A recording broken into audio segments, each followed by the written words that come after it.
ñu koy nuyu bu baax ñu yëg ci kaw tribune yéene kaay. nee na ñu ndong ca kaw di xaar. tribune yéene kaay bu ñu fa yéegee député Pastef fi lañ fay fekk. Fabrice ma ko dégg muy wax. yàkkamti dem pay. waaw yóbbu dëgg da caa gën. très bien. comme ñoom na dañu yàkkamti dem conseil constitutionnel. gaa ñi saa bu ñu demee ñu woon ñu dem. roñu dem. roñu dikk. ndam demut. ndam dikkut. yéene kaay bi daal dina siy dikk. en tout cas règlement intérieur ba ñu defoon. Mambay fii kay ndam kii gàcce kii la nag. gàcce dikk na ndam demul gàcce dikk. xam nga ñoom bi ñuy dem ndam ak ci gàcce gi. xam nga ndam demul ndam dikkut. ndam bi da parce que ñoom amoon nañ seen ndam assemblée nationale. waaw xam nga. ndam loolu ba ñu ko yóbboo. waaye ndam loolu dikkaatul. ndam loolu dikkaatul bi. conseil daf leen laggal ne leen bii moom du ndam. mooy fortune diverse quoi. waaw mi ngi nii conseil constitutionnel delloowaat na leen. ne leen bii du yooyu. bii du booba bii du boobu. parce que nag règlement intérieur bi ngeen def. tëgg am ak li ngeen ca njàmbaas. bëgg di convoquer ay magistrats boobu du jàll. mi ngi nii. le conseil constitutionnel renvoie encore au Pastef sa copie. l'alliance sauver le Sénégal bu Babacar Mbaye Ngaraaf di ko rafetlu. nee na lii nag wax fa dëgg neex yàlla ñëpp dañ ci war a jàngat. yeneen juridiction nañu bàyyi xel bu baax suñu sage yi. nga xam ne réew mi dafa war a am yoon te yoon bi tëddee ñaaxaanaay la war a tëddee. te lii ñu gis nii tëddee ñaaxaanaay la. le juge Yakham Keïta nee na a raison sur le député Amadou Ba xanaa kon leer na.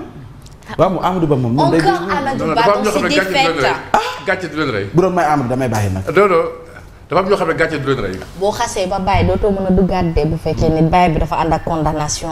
non dama ne initiative yi boobaa laay bàyyi. waaw. comme ça mu jëlee initiative su ma demee ñu oññ ma. tamit nañ waxante dëgg nag. non loolu ku xam nga kii am na ñoo xam ne bu ñu gisee seen gàcce foog ñu tàbbi ci. waaw loolu am na. rejet de certains donc articles du règlement intérieur. Ndiaga Sylla mu ngay fàttali député Pastef ne leen réew mi fii. séparation de pouvoir dafa am. dañ waxante dëgg séparation de pouvoir moom lañ leen di fàttali. ñeneen ñi il évoque donc une méconnaissance du principe de séparation des pouvoirs. très bien c'est ça. loolu lañ leen di fàttali nag réew mi nag séparation de pouvoir dafa am. nañ ci bàyyi xel bu baax il faut que le pouvoir arrête le pouvoir ni ko Montesquieu waxee. waaw américain ne check and balances. pouvoir dañuy équilibré ku nekk da ngay arrêté sa morom. waaw trop de pouvoir dama naa rey pouvoir bi nag. voilà loolu fa dëgg neex yàlla. Walf Quotidien daal di dikkaat Pastef encore désavoué. rejet de la loi portant donc convocation des magistrats lii ngeen bëggoon nga xam ne moo di magistrats yi ngeen war leen a mën a oolu sa assemblée nationale taaj leen téesante nga assemblée nationale lu cëpp téesante fa am. et puis comment du dee magistrat ngeen bëgg leen taaj téesante manul ne. te conseil constitutionnel loolu leen fàttali. Amadou Ba nee na. waaw du moom kase. dàq bii mbajum kanam gii. du moom kese de Aïssata Tall Sall bokk tam si cooy Sall bokk xanaa ñoom dañoo approuvé woon. non en fait je pense que proposition règlement intérieur bi.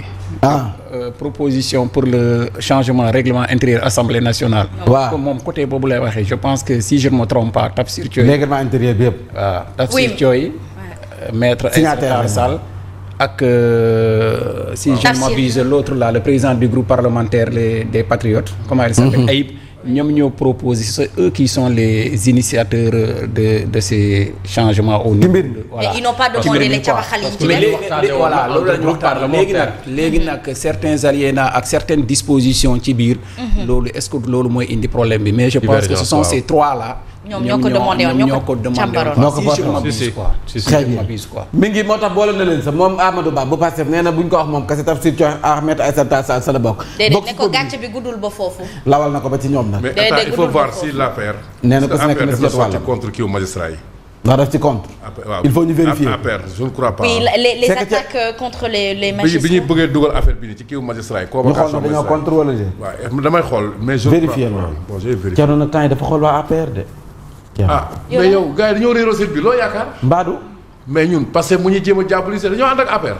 ñoom dañoo réeroo. daa def ne protocole bi dañu ko lijjanti. waaw nga dëgg parce que waxtaan am na. bottal mbooy ci taatu ndaay lañ koy xaar de. jërëjëf le conseil constitutionnel kii yoon bi Côte d'Ivoire ak Bissau ak France ak Bénin beeg lépp nii jàppante yi ñu ngi koy surveiller. waaw jàppante bi temps yi tar na mais directeur. man daal je règlement intérieur bi assemblée bi. en soi règlement intérieur bi am na lu ci bëri lu ci baax. lu ci baax yu ñu waaw mais liñ ci disposition ñambaas. voilà waaw mais ñi am na lu ci quatre principales voilà dispositions quatre kii yooyu luñ ci ñambaas loolu moom lay àndu ci. mais disposition quatre règlement intérieur bi moom en soi moom am na lu ci bëri loo xam ne moom baax na ci waaw, proposition ci yi. proposition yi baax na quoi mais disposition yi ñu ci dugal rek voilà loolu moo voilà moo ci bokkul quoi mi te indi ngi ay muy kii, ñeenti quoi. disposition la sax. Trois. mi ngi nii. ñetti alinéa 3 alinéa ak benn benn article. article oui. loo xam ne conseil constitutionnel àndu ci. yéen kaay bi daal dina ciy dikk le groupe parlementaire Pastef na ñu ngay dédramatiser nee na l'avis d'Ismaïla Madior Fall premier vice d'Ismaïla Diallo. premier vice-président de l'Assemblée nationale règlement intérieur peut être promulgué par le président à l'exception donc des dispositions rejetées kon nag mën nañu ko valider sauf ñeent yi nga xam ne daanaka conseil constitutionnel àndu seex ñoom yéen kaay bi daal dina ci dikkan ñett ferme des 7 sages en tout cas déedéet bu waw koŋ la ñu jox waa Pastef déedéet bu waw koŋ mi ngi nii. Il y en a qui soulèvent la thèse de est-ce que le président peut dissoudre le Conseil constitutionnel, mais les décisions du Conseil constitutionnel, même le président s'y soumet hein. Même le président s'y soumet. non dafa am lu ñu naan les pouvoirs exceptionnels du chef de l'État. D'accord. léegi article 52 constitution bi la. mais loolu dafay am lu koy waral. Ok. moom moo tax mu war ko tas. daa am lu koy motiver. waaw lu koy motiver. warul tëb ci lu mu ko ci neex-neexu boppam def ko. Non, non. Très bien. lu mu ko neexee mais il faut dire que ça fait partie des recommandations du dernier dialogue national. très bien c'est ça. Changer le conseil En cour constitutionnel par constitutionnelle. une cour constitutionnelle. Oui, c'est vrai. Waaw. C'est vrai. nañ ci bàyyi xel. recommandation. mais directeur aussi vu le président de la République Bassirou Diomaye Faye ci position am par rapport à la justice pour mu jël yenn décisions yi parce que lui apparemment il est dans une logique de laisser vraiment la justice il faut ñu jàng Son travail comme il se doit. comme il se- et comme il avait toujours défendu dans l'opposition que justice dafa war a nekk une justice indépendante apparemment ba léegi il est dans cette posture mais on Génnul ne ci sait pas loolu. nag qu'est-ce qui va kon génnaat na advenir ci tout. peut-être lu mu Voilà. waxoon Est-ce que dina ci génnaat wala du ci askan wi génnaat? am nañ droit mettre la pression ci justice parce que moom it moo ko fi waxoon. waaw moo ko waxoon moom aussi il faut le loolu aussi moo ko fi waxoon. Mais la pression peut être interprétée autrement. La pression, c'est aller, quand on porte plainte, par exemple, aller insister à ce que sa plainte ait un suivi, Diligenté. etc. Oui, que ce soit diligenté. Ça peut être écouté, entendu comme ça. Et on alors se de mën a rappelle nekk lecture. que président dafa demandé woon, dafa promettre woon dafay génn ci conseil de la haute magistrature. supérieur. Un conseil supérieur de la magistrature. boobu moom nekkatu la C'est boobu le moom plus mi Oui, ngi je toog ba tey. suis d'accord avec vous, mais je veux dire que même le président se soumet aux décisions, justement, Mais- de la justice. Oui, bien sûr. waaw waaw Cheikh Babou nee na meilleur matinal. nee na Ñu ma na. nuyul ko la meilleur reporter Younoussa Baldé. Non, très bien. Cheikh Bara. Félicitations. Amen. Mooma. waaw. gaañu ne mooma merci, Ali. ñaari bànqee ci kër gi daal nekk ma dolli ko beneen. Younoussa mais Fatlaye. Alassane. Aziz naa ko ba sama jigéen naan ko Bakayo. Fatlaye Aziz Sow. da ngeen man nag 18 ans. Fatlaye Kappo la. non xam nga ne équipe bu Simon nag du ay caaxaan. lii moo tax gune ga woon. Simon du ay lii caaxaan. moo tax gune ga woon gune ga woon. di c'est les éléments de Simon waaye ma wax la gis nga ñun ñii li ñuy def nii Mama Baye toog fii ci plateau bi rek di wax wala di présenter waaw. jafe na jafewut Waaw. mais le travail du journaliste dëggantaan Terrain c'est la. terrain téere la. terrain la bu la de. dàkk terrain moo la mën téere. waaye détail genre terrain yu bees yi. le génération bii li ma bokkal gan. mais ce qui se limite et le seulement jeune au Tidiane plateau, Diallo je et le les jeune plains. Tidiane Diallo qui est Tidiane sur une Diallo. bonne marché nekkete yooyu gune ga la tax nag Simon mu la doon kàccal kàcc yu réew ci internet Le ga. terrain. moi j'ai été 8 ans correspondant macha allah macha si allah sa el nga koy jàngal nga bañ. yow ku tamit war ngaa ku bokk si équipe bu Simon nag foog nga liggéey. lii la lay def xoolal. bàyyi leen yooyu da lay dërëj. nga ni ñuy def kii boo demee jël arme dërëj. te da lay raconter ay anecdotes yu neex parce que loolu dugg laa naa ci camion dem reportage bi da lay raconter gaa da lay gën a motiver lii rek a tax nag xam nga Simon ñu mu fi kii yëpp. da nga dem reportage ci daal. mas na Simon du caaxaan. ban di ngeen ma bàyyi de dañ ma di ngeen ma yóbbu bàyyi de dañ ma sànni reportage ba sama dàll bi ngang. Simon du caaxaan. dàll bi ngang laa la da wax. ngeen ma ndekete bàyyi de Simon Ousmane Diagne. di ngeen ma bàyyi de mooy ministre de la justice fii. ah campagne couvrir campagne dara gënu ko métti. ak métti waaw ku fexe couvrir campagne élection présidentielle nga topp cortège président wala yooyu. loolu moom Waaw. mooy corvée dëgg-dëgg. expérience bu neex la nag. aywa.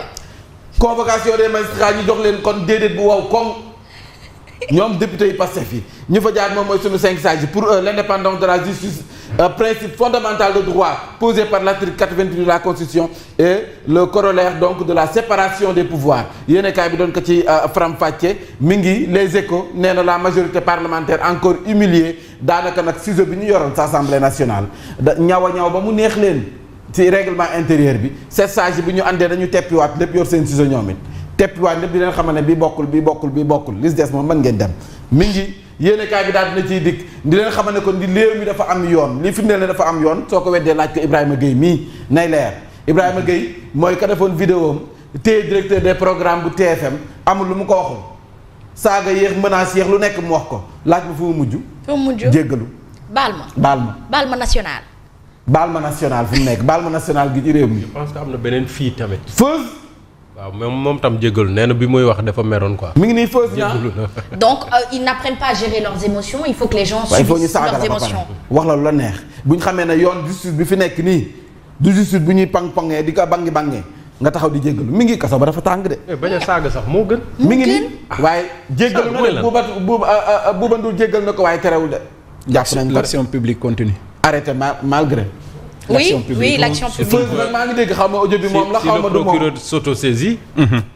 oui si le procureur s'autosaisit. Feuz ñaam mi nag xam nga foo manti nekk waaye boo xam ne foo manti damit dikk comme Ibrahima Gueye moo jàll jéggalu terewul ma nga ca Feuz tam xam naa foo manti damit dikk nañ ko waxtaane rek. waaw xam naa mi ngi jéem a jéggalu nag waaye xam nga ne am na yoo xam ne day fekk bal ba tàkk ba noppi. juróomi at ñuy fàttaliku sunu doyen bii di Babacar Touré. c'est vrai c'est son anniversaire. waaw wax fa dëgg juróomi at. 26 juillet la woon 26 juillet 2025 juróomi at ñuy fàttaliku li nga xam ne moom la fi bàyyi moom Babacar Touré. liggéey bu muccaay bi nga xam ne def na ko fi waaye mu dem bàyyi ginnaaw presse boo xam ne nii daanaka ñu ngi ci ay jafe-jafe presse boo xam ne nii dañu nekk ci ak sëngéem presse boo xam ne mi ngi dund pression bu nga xam ne nii daanaka kenn mënu koo weddi am na yéenekaay bu si ñëw sax.